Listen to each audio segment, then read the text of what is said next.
Welcome everybody, my name is Jeff St. Laurent and this is my Tuesday live show that I do every single Tuesday, pretty much no matter what, unless there's a major holiday. So I'm here once again and today I'm talking about the vital topic of your presentation skills.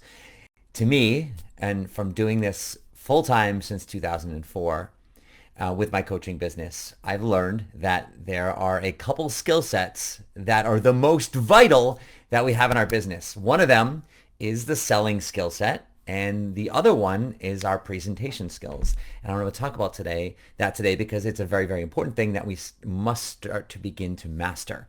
With that being said, I record all of my shows. I put them in my university on my website, sellingcoaching.com. I help coaches transition to a full-time business. I have a fantastic amount of resources, very detailed resources, and a lot of them are free. So check out my university. And if you want to begin right on the homepage of sellingcoaching.com, you can enter your name and email address. That's going to give you instant access to my audio training, which is called Launching Your Full-Time Coaching Business, the First 3 Vital Steps. That's also going to put you in my email community, which is a great place to be because we can communicate. I share some great stuff on a weekly basis. Also let you know of when I'm doing some great programs like my 5-month group program, my one-on-one mentor coaching, and any other things that I offer as well. With that being said, let's jump into today's topic, which is working on your presentation skills. Now, here's the thing. When it comes to presentation skills, what I mean by is presenting your message, doing a workshop, a presentation, a seminar. They're all the same thing to me, right? Different varying amounts of time, whether it's virtually like I'm doing with you now, or in a live setting, like on a stage in front of a live studio audience, right? And so whatever it is, to me, that's what a presentation is. It's not, it's also, you're going to a networking meeting, a chamber of commerce, you're networking with some people, just in a setting. You've got to be able to present yourself and your message. This isn't so much like your appearance. Yes, that's a portion of it, right? But it's how you present, how you articulate your message, how you articulate it clearly. How do you be charismatic? How do you be likable? How do you show your personality? How do you be authentic? It's not acting. It's not putting on a show. It's authenticity. It's being real. But it's also, when I say being charismatic and likable and things like that, it's just like, you've got to show up and you've got to be likable. And the challenge with this is, and you might say to yourself, well, how do I be likable? How do I know if I'm being likable? Or how do I know if I'm being charismatic, right? Well, and this triggers usually our self-doubts and our let's say our lack of confidence, or a lot of the limiting beliefs that we might have in our head about ourselves and our worthiness and all that stuff that I believe everyone has to work on. And I've worked on that a lot in my life. And so, when we're doing that, we have a lot of that self-doubt and that sometimes lack of self-worth, etc., lack of confidence in our message. So to think about like, oh, I've got to be charismatic and be myself and I've got to do all these things, and Jeff's telling me, at the end of the day, we work our way to getting to that space where we're just really, how you can know you're being there is you're comfortable in that space. You're excited to be in that space. Excitement doesn't mean you're not nervous. I get nervous when I'm doing live event like these. I'm good with my presentations here, but live presentations on the stage, things like that, I get nervous, but it's more nervous excitement. And once I get out there, it's just like I'm excited to be there and I want to be on that stage. But that wasn't always the case. I was very scared to be on stage, scared to be in front of people. I'm not an extroverted type of person. I would much rather not do that stuff, not network, not be doing this type of thing. I don't mind it now, but I don't mind it now because I've been doing this full-time since 2004. Prior to that, I was in the fitness industry and I started doing group fitness classes, strength training classes, kickboxing classes, martial arts like based classes. And I would teach in front of groups. And that's where presentation skills, that's where I really started to learn my presentation skills. And I worked hard at that because it wasn't natural to me and I was deathly afraid of it.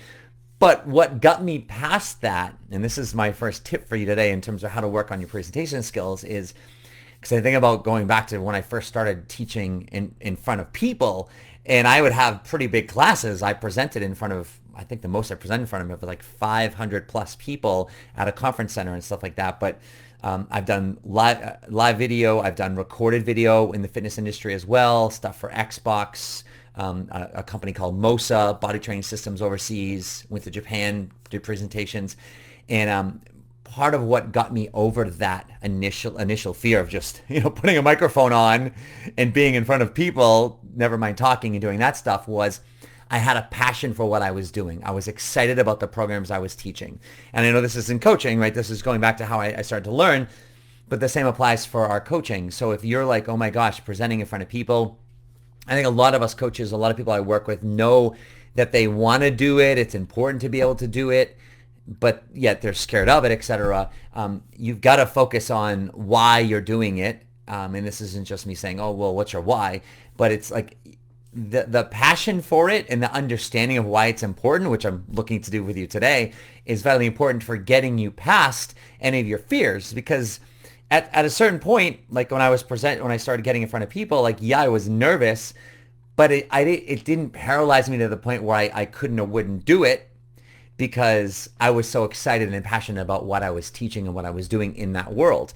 And the same thing now as I came into coaching and I started doing presentations within coaching, whether it was my life coaching business for the first 10 years and now when I'm doing mentor coaching, any fears or inhibitions I got past because I was excited about the information. I was excited about helping people. I was excited about what I was doing so much that it far outweighed any of my apprehensions, my fears, even especially my lack of belief, my self-doubt, my lack of worthiness, self-worth, etc., and my message. And those were some of the big things that I had to deal with. I noticed for me what was exciting, that excitement overweighed that, my passion for that. So that's the first thing I want you to be, if you're nervous with this, tap into that excitement, tap into, sharing information, starting to visualize and starting to see what it's like to get that feedback. Now, there's a certain element that it's hard to when you haven't done that yet, but remembering right out of the gates, when we're doing this, a big piece of us getting to that spot of feeling more comfortable is practice. And this just doesn't end with me saying, well, listen, you just got to do it. The Nike just do it type of thing. Yes, you've just got to do it. We've got to do whatever we need to do to get us out there and do that. But some ways of starting to do this is, like, for instance, and these are some of the things that I did and how I got better presenting was, and I always work at that craft, me doing these weekly shows, whether one person's here, 100 people are here, or no one's here. I do them every week in part because it forces me to present. It forces me to go live and be in front of people, whether they're here or not, have a recording, etc. And that keeps my skills sharp. It keeps my language sharp.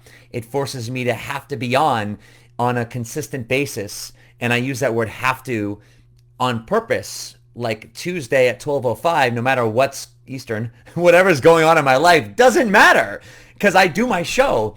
And whether I'm in the mood, out of the mood, want to do it, don't want to do it, tired, awake, anywhere in between emotionally, I show up and I turn it on and I go after it.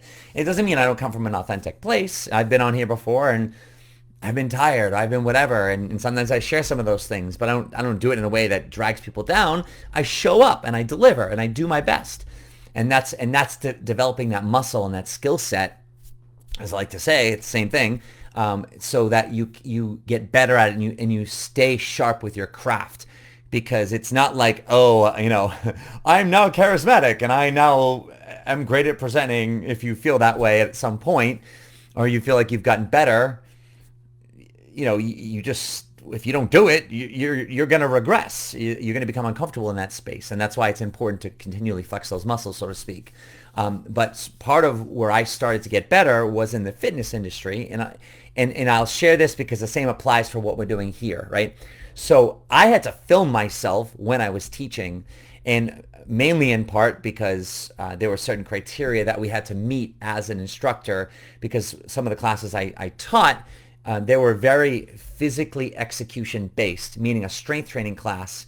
A lot of what people in the class are looking at and following isn't your verbals, It's your nonverbals. I mean, it's your body in terms of how you're moving, how you're executing the moves.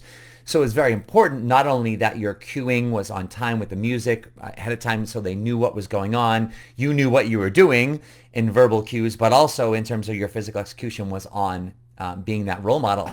And so we had to film and watch ourselves, as painful as that was, to be able to self critique, if you will, on where we could improve with our movements and our verbals.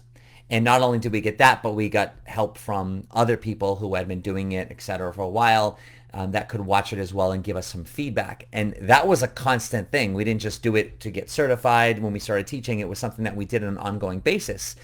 And in the beginning, it was very painful because watching yourself the first times, it's just like, oh, your voice and, your hair and your face and your ears and your nose and my mouth moves weird and I sound weird, or I hate it, or no one can understand what I'm saying. I talk too fast. There's all these things where we just criticize ourselves. And it's not a bad thing in the sense that, let's pick up on some of those. I remember I was doing a presentation in Poway, California, and the guy I was kind of working with someone as I was training to become a lead presenter. And I was in the middle of presenting. I was so freaking nervous.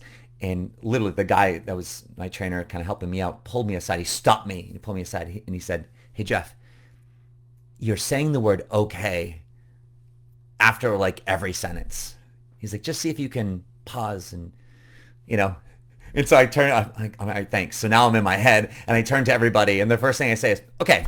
And I'm like, oh, and then I realized everything I'd say something, okay, blah, blah, blah, okay, okay. And I was, holy crap. And I got through it, but now I was aware of that. So instead of saying, okay, I trained myself to have a little pause after my sentence, like I'm doing now. And I'm just a little bit more emphatic when I do that now. It doesn't mean I don't ever say, okay, after a sentence. It just means that, oh, that was a little coaching that I got. That was it bad that I was saying okay after every sentence? Not necessarily, but could it have been better? Absolutely. So it's only through observation of yourself and other people that we can begin to become better at this craft of presenting. And there are forums out there like Toastmasters, and that's the one off the top of my head, etc., that you can absolutely utilize. And I don't discourage those. I don't necessarily encourage them like, oh, you've got to do Toastmasters. I believe that you can start learning by doing and presenting and watching other people, seeing what you like and don't like, emulating some of those things. Obviously still being yourself, yet also starting to practice and then watching yourself and critiquing yourself in a way, not where you're putting yourself down, but if you're noticing you say okay after every sentence or way too freaking much, or have a certain quirk that might distract from the delivery and the impactfulness of your content landing as you present, focus on that one thing. That's all.